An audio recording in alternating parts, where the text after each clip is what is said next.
Hey, Physics 111.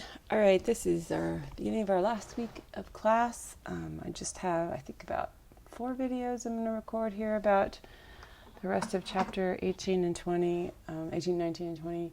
We had one video, it was not particularly long from last week, but this is really the meat of those chapters. So I'm going to start with the ideal gas law. Now, the ideal gas law is a classic equation that hopefully you've seen in some previous class, probably high school chemistry. It relates the pressure. Essentially, on one side you have the product of the pressure times the volume. And again, this is dealing with gases. An ideal gas is where the particles that make up the gas they collide with each other, but they just have elastic collisions, which is very typical for gas particles. But there's no attractive or repulsive force between the particles in the gas. In other words, they're not ionized. They don't have any electric charge. They don't have any forces between them. And that's pretty typical of most regular temperature gases. And so a lot of things are ideal gases or close to ideal gases. So on one side we have pressure times volume. The way chemists write this equation is on the right-hand side they have a little n, a capital R, and T, which is the temperature. So capital P is our pressure, capital V is our volume, and capital T is temperature. Little n is the number of moles in your sample, a number of moles of your gas.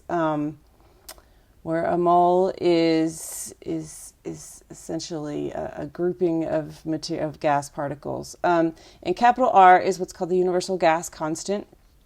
It's a constant. It's 8.31 joules per mole per Kelvin.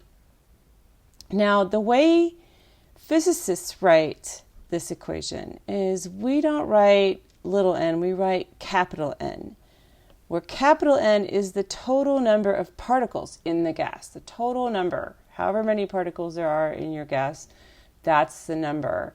And instead of capital R as the constant, we have a little k, which is Boltzmann's constant. And Boltzmann's constant is 1.381 times 10 to the negative 23 joules per Kelvin. So if you look at these two things, if we have that little n times capital R times T is equal to capital N times little k times T, well, T is the same on both sides here. So that means that obviously little n times capital R has to equal capital N times little k. And in fact, they do. In fact, when little n is equal to 1, we have 1 mole of gas.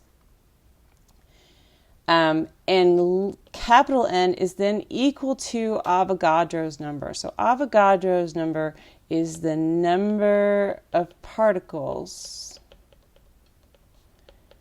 in 1 mole. It's actually defined based upon carbon-12. If you take the mass of carbon-12, a mole of it or something, I don't even remember. Something about carbon-12. So again, I'll kind of go back and forth between, sometimes we'll do little n and capital R. Sometimes we'll talk about capital N and little k.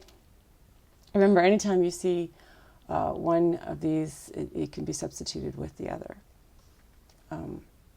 So another thing that chemists do is, instead of talking about the mass of one particle, which is what sort of how physicists would think of it, as how much mass does any particular particle in your gas have, they think about how much mass is there in a mole of that particle.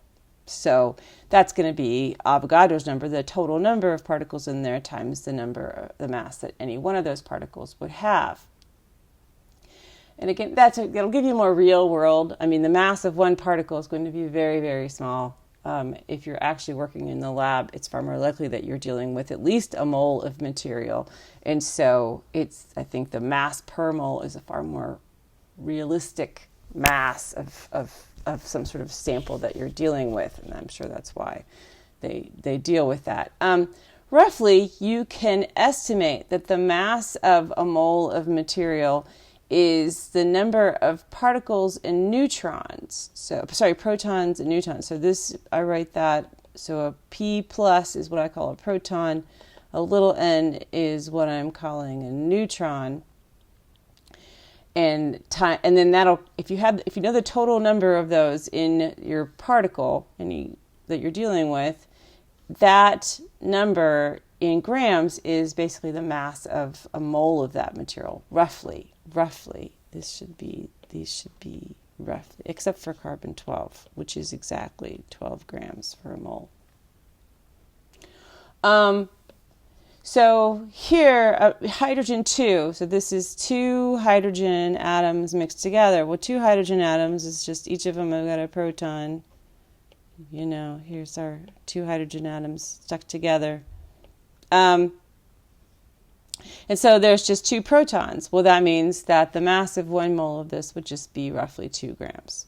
And then, of course, in kilograms, that's 0.002. For oxygen 2, so I have 2 of them. And then each oxygen atom has 8 protons and 8 neutrons. So that's 16 for 1 atom. And you multiply that times 2, you get 32. So a mole of oxygen 2 would have roughly 32 grams. And as long as you only need, a few significant figures, you can use this estimate. Clearly, also, although I had that little n times r, capital R is equal to capital N times K, it's also true that little n times the mole per mass is equal to the total number of particles times the mass of just one particle. So this is another sort of relationship. And your book actually shows that the little n, the number of moles, is this fraction. So the capital N divided by number of moles per Avogadro's number, and then also the mass of a sample divided by the mass per mole. Now, the ideal gas law is what we call an empirical law. To physicists, that is an insult. Being an empirical law, if you ever hear physicists or astrophysicists say that this is an empirical law, they've just insulted this law or this rule. An empirical law is essentially developed with no theory at all behind it. It's essentially just a mathematical equation that matches results from experiments. So you do an experiment, you do lots of experiments with pressure and temperature and volume, and you essentially can come up with this equation, ideal gas law. In fact, ideal gas law is a mixture of various other laws, Charles' law and Boyle's law and things like that, that were developed early on with very little understanding of what was going on internally. And physicists don't like situations like that. We believe strongly that you should understand from a theoretical basis what's happening inside, from a physics parameter kind of point of view, what is happening inside your gas. And in fact, if you look at the equation, both pressure and volume, we know what those are. Pressure is force over area. Well, force, we know very well what force is. That goes all the way back to Newton's second law. Force is mass times acceleration. Area is a very, very simple parameter. It's just, how much area is there that you're pressing this force on. Volume is also a very, very simple physical parameter. It's literally how much space does this gas take up.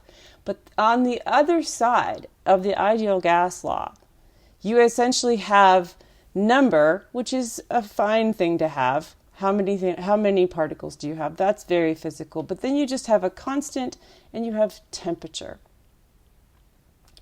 In temperature, although this is called thermophysics, these whole chapters, Temperature is really a mystery. At no point has anyone ever explained to you exactly what temperature is, because temperature is a fake parameter in many, many ways. It's a way that it's a thing people measured long before they knew what it was. And as it turns out, it's really just internal energy with a very, very bad unit. So what is temperature? The textbook does a really beautiful and classical derivation of what's called the kinetic theory of gases, which is in fact the whole name of chapter 19. I would love to have time to do this whole derivation, but I do not. But it essentially starts with the idea of how does a gas produce pressure? And it basically says that gases produce pressure because their particles have elastic collisions with both each other and with the sides of the vessel that's containing them. So they have elastic collisions. We remember talking about elastic collisions and how elastic collisions weren't realistic on a macroscopic level, but they are on a microscopic level, and that's exactly what's going on inside an ideal gas. So these particles hit each other and they hit the sides of their container, and they're elastic collisions, and so their kinetic energy in those collisions is conserved, and that produces pressure inside of this volume. And the end result of this derivation, you end up with this equation. You end up with an equation where it says pressure times volume is equal to 1/3 the number of particles inside your gas, inside your container, times their individual mass, the individual mass of one of them. And then we have V squared, the average V squared, where, say, if you had 3 particles, that this would be the first one's velocity squared, the second one's velocity squared, the third one's velocity squared. You add them all together and you divide by 3, right? Where that would be the average of the squared velocities. And that's what we're talking about. That's what goes into this equation. So this extremely basic derivation that just says that when you have a collision, when you have these particles and they have elastic collisions with one another, they'll produce pressure inside a volume, and that product of their pressure times their volume will give you this. Again, very physical parameters. We've talked about number, we know what mass is, we know what velocity is. We rewrite this average squared velocity as the RMS squared velocity. I introduced RMS velocity in class on, I don't know, someday, Thursday last week. So you can go and look that up if you need to. But it's just essentially the average squared velocity. And I can rewrite, if I wanted to, remember that capital N times little m, I could write that as little m times capital M, which is just very confusing. But this equation relates the number of particles, which is very physical, the mass per particle, which is very physical, to the velocity squared of our particles. Again, extremely physical parameters to our pressure and our volume. This isn't like temperature, where nobody knows what temperature is. I know what all these things are. These are all real things that I know what they are. They tie into physical parameters I've already talked about before in my physics class.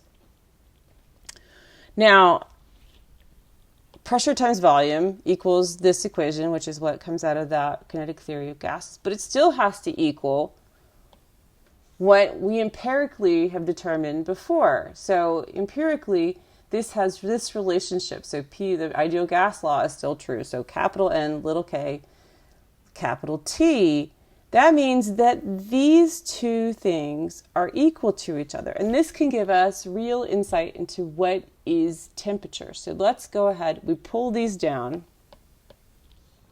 And then I'm going to multiply both sides by 3/2.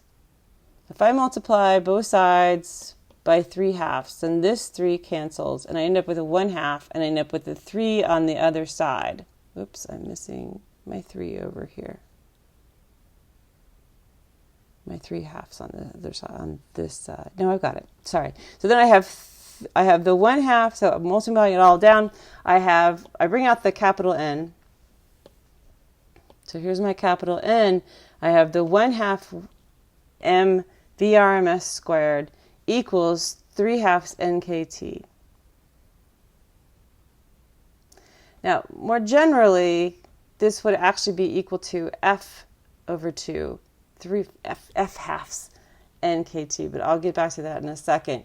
But if I look at the left side of this equation, if I have this amount right here inside the parentheses, 1/2 the mass per particle VRMS squared, this is the average kinetic energy of one particle, right? That's just kinetic energy, and it's the kinetic energy of one particle. If I multiply that by the total number of particles, then this whole side over here is the kinetic energy of all the particles in the gas. And on the right-hand side, I have 3/2 NKT. Now, the reason I write F over 2 NKT, so this is if you only have, right, this is 1/2 mv squared.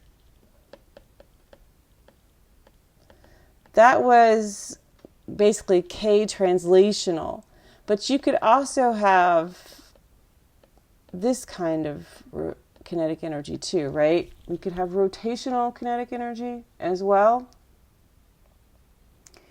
in which case, instead of having 3/2, I'd actually have to have 5/2. So I would have, instead of 3/2 over here, I would have 5/2. And so instead of a 3, I'd have an F is equal to 5.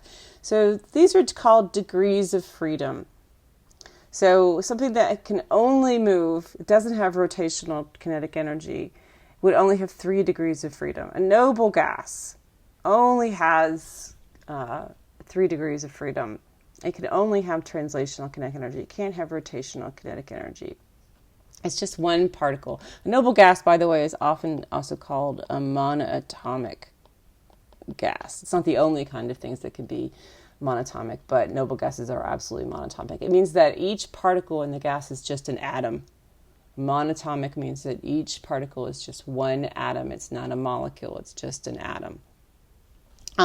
For things like diatomic molecules where it's the same repeated, so you have oxygen together or nitrogens together or hydrogens together, these are called diatomic, then there are 5 degrees of freedom, and so you'd have F over 2.